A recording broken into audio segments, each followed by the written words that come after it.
የምትናገሩን ነገር የለም። ተግባባን? ለሰው ነቢይ ማለት ሰው ነው። ለሰው ሰው አይገልም። ሰው ታመልካላችሁ ምልህ እውነቴን ነው። ነብዩ መሐመድን ታመልኩታላችሁ፣ ነብያችሁ አይደሉም።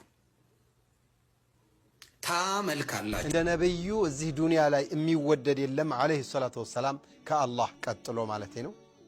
ወመዓ ዛሊክ የአምላክነት አስተሳሰብ በቀጥታም በተዛዋሪም ትንሽንም ትልቅንም ነገር እንኳን ነካ ማድረግ አልተቻለም። የአምላክነት ባህሪ ለነብዩ በፍጹም አይሰጥም።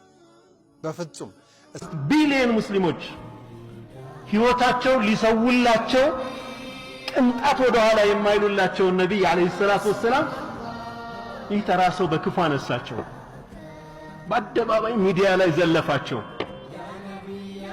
ነብዩ ሲነኩ ሰለላሁ ዐለይሂ ወሰለም ሁሉም ሙስሊም ይቆስላል፣ ያራል።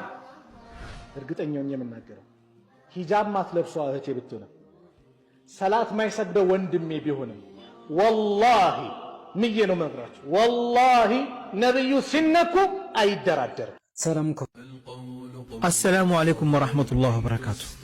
በጣም ነው የሚያዛዝነው። ይሄ ቆሻሻ የሆነ ሰው ወጥቶ ነብያችን ሰለላሁ ዐለይሂ ወሰለም ሲናገር ሁላችሁም ይሄን እያያችሁ ዝም የምትሉ አንዳንዳችሁ በጣም ትገርሙኛላችሁ፣ ትልልቅ ፎሎ ያላችሁ። በመቀጠል ሁላችሁም እየገባችሁ ይሄን አካውንት ልክ እዚህ ጋር እንደምታዩት በዚህ አይነት ስቴፕ ገብታችሁ ሁሉም ይሄን አካውንቱን ሪፖርት እንድታረጉ ፈልጋለሁ። ገብታችሁ ሪፖርት አድርጉ። ይሄን ሰው ደግሞ ፎሎ ያደረጋችሁ ሰዎች ገብታችሁ ፎሎውን አንሱ።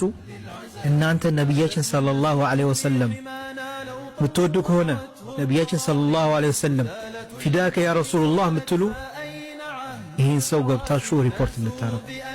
አሁን እኔ ከእናንተ የምፈልገው ነገር ነብዩ መሐመድ አለይሂ ሰላቱ ወሰላም ከልባችሁ የምትወዱ ከሆነ ሶስት ነገር እንድታደርጉልኝ ነው።